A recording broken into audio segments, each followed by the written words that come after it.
Hello दोस्तों, D के class में आपका स्वागत है। आज हम आपके लिए मोस्ट इंपॉर्टेंट टॉपिक लेकर आए हैं जिसका नाम है एसिड, बेस एंड साल्ट। इसके बारे में हम डिटेल से एक्सप्लेन करेंगे, डिटेल से जानकारी लेंगे। तो आइए हम डिस्कस करते हैं एसिड, बेस एंड साल्ट के बारे में।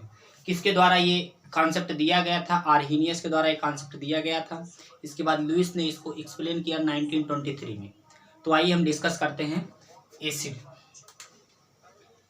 तो लिखते हैं यहाँ according to Arrhenius, according to Arrhenius, Arrhenius के अनुसार क्या कहा गया था? द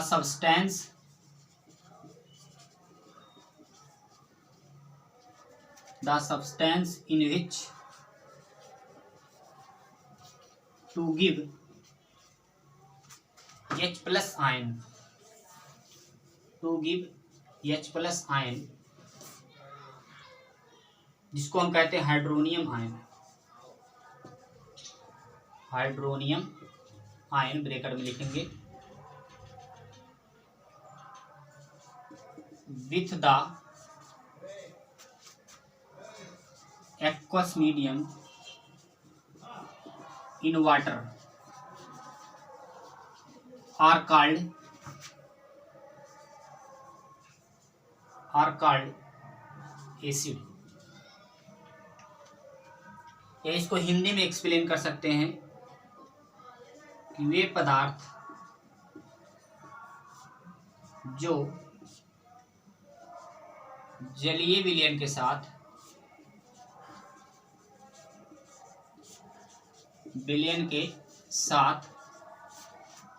मिलाने पर H प्लस आयन देते हैं, उन्हें अम्ल कहते हैं। क्या कहते हैं? अम्ल कहते हैं। अम्ल कहते हैं। मान लीजिए हमने एक बीकर लिया और इस बीकर में हमने रख दिया वाटर। क्या रख दिया? वाटर। इसमें एंट्री कर दिया हमने HCl, हाइड्रोक्लोरिक एसिड एंट्री किया। तो ये क्या होते हैं? AH प्लस, इसके बाद Cl माइनस आयनों में क्या हो जाते हैं? टूट जाते हैं। इसका मतलब जल में मिलाने पर H प्लस आयन दे तो एसिड कहलाएंगे। तो आइए एग्जाम्पल के थ्रू हम इसको समझते हैं। एग्जाम्पल हम देंगे यहाँ। क्या एग्जाम्पल देंगे? हमें लेना है HNO3, नाइट्रिक एसिड लेना है, और इस नाइट्रिक एसिड को एक्वस मीडियम में जब मिलाएंगे तो H plus ion plus NO3 negative में कन्वर्ट हो जाएगा। उसी प्रकार एसिटिक एसिड लेंगे CH3COOH, गिव्स आउट, ये किस में कन्वर्ट हो जाएंगे? CH3C double bond O negative plus H plus ion. इसका मतलब H प्लस देंगे। अब देखिए इसको हम डिटेल से अगर समझना चाहें तो ऐसे लिख सकते हैं, ये CH3C डबल बॉन्ड OH, ये बांड को खींच लेगा अपनी तरफ। जिधर बांड घूमता है उसके अगले वाले हिस्से पर नेगेटिव चार्ज डेवलप होता है, जहां से बांड जाता है वहां क्या होता है? पॉजिटिव चार्ज डेवलप हो जाता है। तो H प्लस आयन भी क्या करेगा? देगा। ठीक है, तो ये चीजें आपको डिटेल से समझ में आ रही है। उसी प्रकार आप ले लीजिए H2SO4 को क्या करेंगे? जैसे इसको पानी में डिजॉल्व करेंगे तो ये क्या करेगा? H प्लस आयन देगा। इसके बाद प्लस इसमें कन्वर्ट हो जाएगा, इसको 2H भी कह सकते हैं। 2H प्लस SO4 निगेटिव में कन्वर्ट हो जाएगा, यानी 2 निगेटिव में।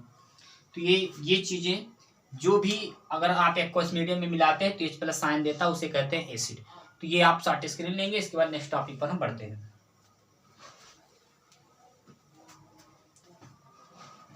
तो ये चीजें आपको समझ में आ गई होंगी। अब दोबारा हम रिएक्शन अगर लिखना चाहें, इसके बारे में अगर एक्सप्लेन करना चाहें तो क्या एक्सप्लेन कर सकते हैं? ये आर्हीनियस ने बताया था, और आर्हीनियस ने ये एसिड के बारे में इन्होंने बताया था, और आर्हीनियस ने ही किसके बारे में? बेस के बारे में भी एक्सप्लेन किया था। किसके बारे में? बेस के बारे में भी एक्सप्लेन किया था। तो आइए बेस के बारे में कॉन्सेप्ट पढ़ते हैं। The substance in which to give, क्या कह सकते हैं? OH minus ion, to give OH minus ion, जिसको कहते हैं हाइड्रॉक्सिल आयन। क्या कहेंगे? हाइड्रॉक्सिल आयन, ब्रैकेट में लिख लेंगे आप, hydroxyl ion with the aqueous medium in water are called, क्या हो जाएगा, बेस। क्या हो जाएगा, ये हो जाएगा आपका बेस। यानी ये इसको अगर आप क्या करेंगे, इसको अगर आप क्या करेंगे एक्वस मीडियम में क्या करेंगे, वाटर में कौन सा कोई भी एलिमेंट या कोई भी जो है कंपाउंड मिलाएंगे, ये क्या करें OH माइनस साइन दे दे तो क्या हो जाएंगे, वो बेस कहलाएंगे। ठीक है, क्या कहलाएंगे, बेस कहलाएंगे। मान लीजिए हमने ले लिया NaOH ले लिया, अब NaOH को हमने इस वाटर में डिजोल्व किया तो ये क्या हो जाएंगे Na प्लस प्लस, इसके बाद OH निगेटिव आयन में टूट जाएंगे, यानी हाइड्रोक्सिल आयन में टूटेंगे। तो हाइड्रोक्सिल आयन में जब टूटेंगे तो ये क्या हो जाएंगे, बेस कहलाएंगे, यानी OH माइनस आयन देंगे। तो आइए इसको एक्सप्लेन करते हैं हिंदी में। क्या कह सकते हैं, वे पदार्थ जो जलीय विलयन के साथ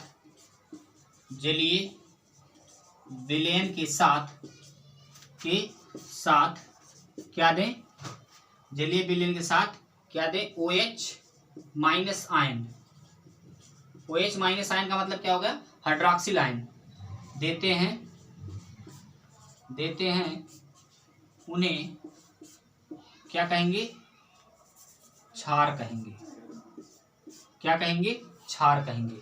वहां क्या था, वहां अम्ल था, यहाँ क्षार कहेंगे उन्हें। तो ये चीजें आपको समझ में आ रही होंगी। एग्जाम्पल में अगर आप देखना चाहेंगे तो एग्जाम्पल में क्या देख सकते हैं, मान लीजिए हमने ले लिया सोडियम हाइड्रोक्साइड ले लिया, गिव्स आउट, ये टूट जाता है Na positive plus OH negative में। उसी प्रकार हमने ले लिया क्या, अमोनियम हाइड्रोक्साइड ले लिया, जैसे वाटर में हमने डिजॉल्व किया, ये NH4 positive plus OH negative में कन्वर्ट हो जाएगा। तो ये चीजें आपको समझ में आ रही होंगी। ये हो जाएगा आपका किसका, बेस का डेफिनेशन। तो ये इसको आप शार्ट स्क्रीन लेंगे। नेक्स्ट टॉपिक पे पढ़ते हैं हम साल्ट के बारे में। शार्ट स्क्रीन ले लीजिए। तो ये चीजें आपको समझ में आ गई होंगी। इसके बाद नेक्स्ट टॉपिक पर हम बढ़ते हैं। अगला टॉपिक हमारा क्या होगा, अगले टॉपिक में हम कह सकते हैं अकॉर्डिंग टू आर्हेनियस, जिसको हम ब्रैकेट में कह सकते हैं साल्ट के बारे में। ठीक है, साल्ट। तो यहाँ क्या कह सकते हैं, the substance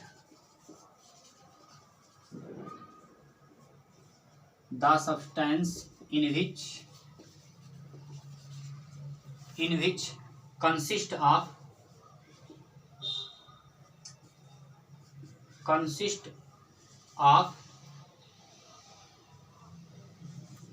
both acid and base are called salt। क्या कहेंगे, साल्ट्स कह सकते हैं। इसका मतलब एसिड और बेस को दोनों को साथ मिलाएंगे तो किस में कन्वर्ट हो जाएगा, साल्ट में कन्वर्ट हो जाएगा। ठीक है, किस में कन्वर्ट हो जाएगा, साल्ट में कन्वर्ट हो जाएगा। इसको आप कह सकते हैं कि जब एसिड यानी अम्ल, क्षार अर्थात क्या हो जाएगा आपका, बेस कह सकते हैं। बेस अर्थात ये हो जाएगा आपका क्षार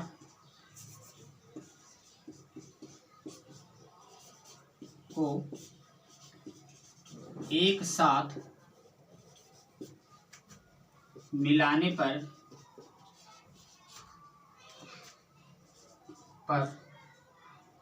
क्या बनता है, साल्ट बनता है। साल्ट और ब्रैकेट में आप कह सकते हैं लवण बनता है। क्या होता है, लवण बनता है। तो ये चीजें आपको समझ में आ गई होंगी। इसके बाद एग्जाम्पल में अगर हम देखना चाहें तो एग्जाम्पल देख सकते हैं। हमने ले लिया H+ आयन, इसके ले लिया OH- आयन। अब दोनों को हमने क्या किया, ये हमारा एसिड है, ये हमारा बेस है। एसिड और बेस को एक साथ मिलाया और इसी किस में कन्वर्ट हो गया, ये वाटर में कन्वर्ट। इसका मतलब ये न्यूट्रलाइज हो गया, न्यूट्रल हो गया, उदासीन जिसको कहते हैं। क्या कहते हैं, उदासीन। क्या कहेंगे, उदासीन कहेंगे। उसी प्रकार मान लीजिए हमने ले लिया क्या, HCl प्लस ले लिया हमने NaOH। दोनों के दोनों क्या है, स्ट्रांग, ये स्ट्रांग एसिड है और ये स्ट्रांग बेस है, ठीक है, यानी हार्ड अम्ल है और ये हार्ड आपका बेस है। अब दोनों को मिलाएंगे तो यहाँ से दोनों को मिलाएंगे तो ये यहाँ से निकल जाएंगे NaCl और इसके बाद बन जाएगा वाटर, तो ये बन जाएगा NaCl प्लस वाटर में कन्वर्ट हो जाएगा। इसका मतलब ये क्या हो जाएगा, ये हमारा बन जाएगा साल्ट और ये हमारा बन जाएगा न्यूट्रल वाटर, इसमें कन्वर्ट हो जाएगा। तो ये चीज़ें आपको समझ में आ रही होंगी, तो आप इसको शॉर्ट स्क्रीन लेंगे। नेक्स्ट टॉपिक पर हम पुनः बढ़ते हैं।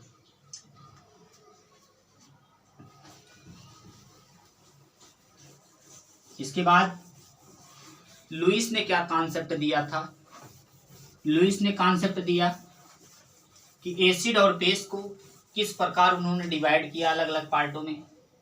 तो यहां लिख सकते हैं, क्या लिख सकते हैं, अकॉर्डिंग टू लुईस,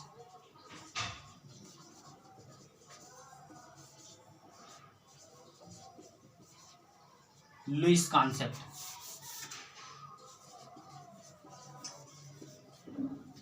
लुईस ने 1923 ईस्वी में इसके बारे में एक्सप्लेन किया था। क्या एक्सप्लेन किया था कि जिस पर पॉजिटिव चार्ज होते हैं, जो एसिड होते हैं, वो क्या होते हैं, वो आपके इलेक्ट्रॉन डिफिशिएंट कंपाउंड होते हैं, जिसको हम क्या कह सकते हैं, इलेक्ट्रॉन एक्सेप्टर कहेंगे, मतलब इलेक्ट्रॉन ग्राही कहेंगे।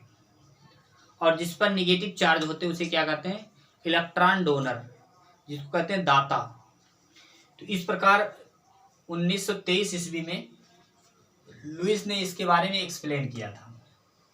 तो यहाँ हम क्या समझ सकते हैं, समझ ये सकते हैं कि यहाँ हमने ले लिया अमोनिया और दूसरा ले लिया हमने बोरान ट्राइफ्लोराइड, बोरान ट्राइफ्लोराइड, ठीक है। ये हमारा आपका क्या है, ये हमारा बेस है और ये हमारा एसिड है। अब दोनों को एक साथ ले आए तो इस पर लोन पेयर होता है, इसका लोन पेयर किसके पास जा रहा है, बेस के पास। जब इसका लोन पेयर बेस के पास जाता है तो ये स्ट्रक्चर कुछ इस तरह हो जाता है, H3N और ये हो जाएगा BF3, क्या हो जाता है, BF3। इसको ओपन कर देंगे तो N H H और H, दो इलेक्ट्रॉन इसके हैं, प्लस B F लगाया गया, यहाँ भी F लगाया गया और यहाँ भी F लगाया गया, इसका दोनों इलेक्ट्रॉन एंट्री हो गया। अब जो इलेक्ट्रॉन दे रहा है उसको क्या कहेंगे, इलेक्ट्रॉन डोनर कहेंगे, क्या कहेंगे, इलेक्ट्रॉन डोनर, जिसको दाता कहते हैं, क्या कह सकते हैं, दाता, यानी देने वाले को क्या कहेंगे, दाता। और ये क्या होगा, इलेक्ट्रॉन एक्सेप्टर, एक्सेप्टर को क्या कहेंगे, ग्राही, जो ग्रहण करने वाला होता है उसे क्या कहते हैं, ग्राही। तो ये इलेक्ट्रॉन ग्राही होगा। अब आप बताइए, जो इलेक्ट्रॉन दाता होगा उसको कहेंगे क्या, उसकी स्टेबिलिटी ज़्यादा होगी। इसका मतलब जो हमारे बेस होंगे, जो बेस होंगे वो क्या होंगे, मोर स्टेबल होंगे, क्या होंगे, मोर स्टेबल होंगे। और जो मोर स्टेबल होंगे उनकी रिएक्टिविटी क्या होगी, लेस होगी, क्या होगी, लेस रिएक्टिव होंगे। और जो लेस रिएक्टिव होंगे, जो लेस रिएक्टिव होंगे वो क्या होंगे, उनके पास न्यूक्लियोफाइल उन्हें कह सकते हैं, क्या कह सकते हैं, न्यूक्लियोफाइल भी कह सकते हैं। ये तमाम घटनाएं इसके अंतर्गत आएंगी, ठीक है। अब आप बताइए, ये इलेक्ट्रॉन ग्रहण कर रहा है, इसका मतलब ये ग्रहण कर रहा है एसिड, एसिड वाला पार्ट है, ये ग्रहण कर रहा है, तो इसका मतलब क्या होगा, ये क्या होगा, ये लेस स्टेबल होगा, लेस स्टेबल कहिए या अनस्टेबल कह लीजिए, अनस्टेबल होगा। और जो अनस्टेबल होते हैं वो क्या होते हैं, वो मोर रिएक्टिव होते हैं, ज़्यादा क्रियाशील होते हैं। और जो ज़्यादा क्रियाशील होते हैं उसको कहते हैं इलेक्ट्रोफाइल, क्या कहेंगे, इलेक्ट्रोफाइल, और जो इलेक्ट्रोफाइल होंगे उसको क्या कहेंगे, एक्सेप्टर कहेंगे।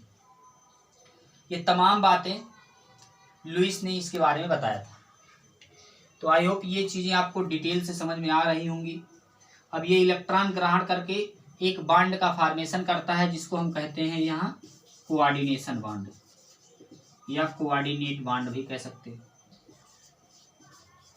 यानी दोनों इलेक्ट्रॉन क्या करें, दोनों इलेक्ट्रॉन किसी अदर मॉलिक्यूल को ट्रांसफर करता है तो उसके बीच जो बॉन्ड बनता है वो क्या होता है, कोऑर्डिनेशन बॉन्ड होता है। तो ये चीजें आपको समझ में आएंगी। आइए हम आपको ग्राफ के द्वारा इसको डिनोट करते हैं किस प्रकार ये बनता है। इसको शॉर्ट स्क्रीन ले लेंगे आप।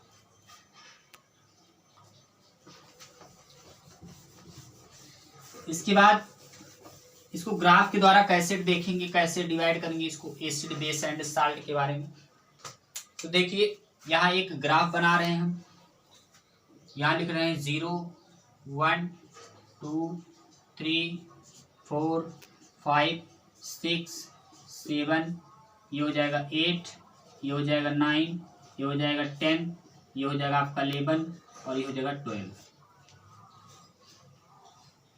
ठीक है, तो जो ये वाला आपने देखा है यूनिट, इसको कहते हैं न्यूट्रल। न्यूट्रल मतलब उदासीन। क्या होंगे, उदासीन। यानी जिसका पीएच वैल्यू 7 होता है वो क्या होते हैं, वो उदासीन होते हैं। क्या होते हैं, उदासीन होते हैं, यानी न्यूट्रल होते हैं। ये चीज आपको समझ में आ रही होंगी। जैसे वाटर ले लीजिए, वाटर एक न्यूट्रल मॉलिक्यूल है, उसका पीएच मान कितना होता है, कितना होता है, 7 होता है। इसके बाद दूसरी बात आपको ये ध्यान देना है कि अगर आप जीरो से लेकर 6.9 तक जाते हैं तो एसिडिक कैरेक्टर का मान क्या होता है, घटता है। क्या होगा, एसिडिक कैरेक्टर होगा जो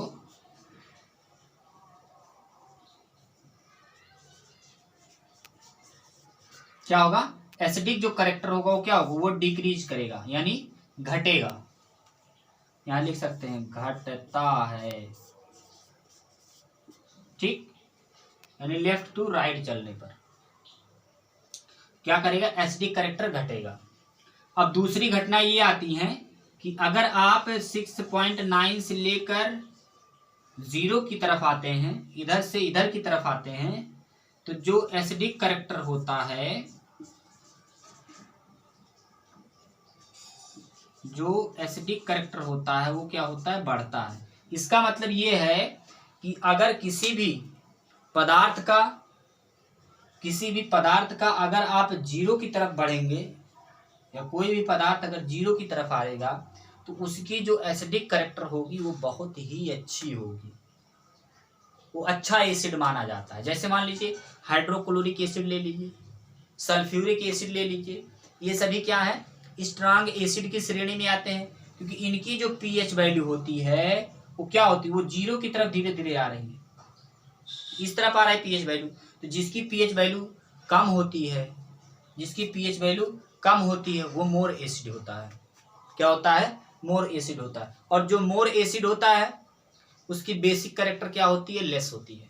तो इसका मतलब हम कह सकते हैं, क्या कह सकते हैं कि मोर एसिडिक इनवर्सली प्रोपोर्शनल 1 मोर बेसिक।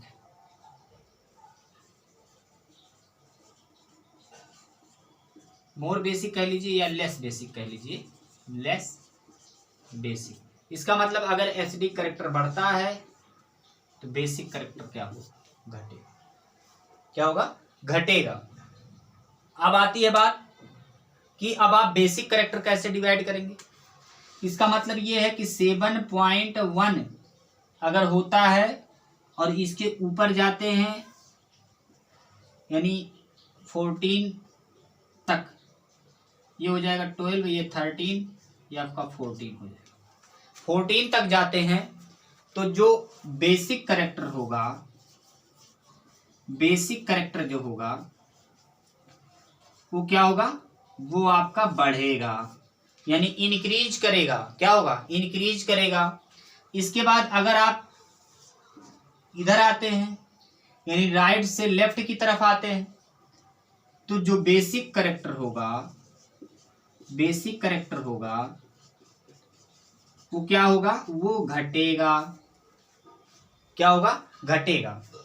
तो एक बार हम पुनः बता दे रहे हैं कि आप इसको ध्यान से देखिएगा, ग्राफ को बहुत ही अच्छी चीजें आपको बता रहे हैं कि अगर आप 0 से यानी लेफ्ट से राइट की तरफ जा रहे हैं, 0 1 2 3 4 5 6 या 6.5 6.9 तक जा रहे हैं, तो आपकी जो एसिडिक करेक्टर होगी वो घटेगी। नीचे की तरफ एरो दिखाया गया है।